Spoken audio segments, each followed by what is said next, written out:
凌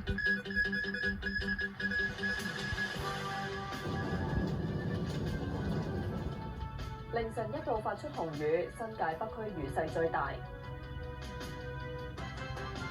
長和話目前冇計劃出售旗下百佳超市業務。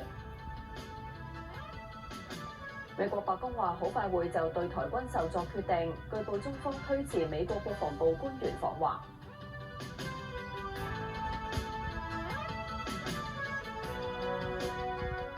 各位，高空擾動為華南沿岸帶嚟狂風雷暴，天文台凌晨一度發出紅色暴雨警告信號，歷時大約2個半鐘。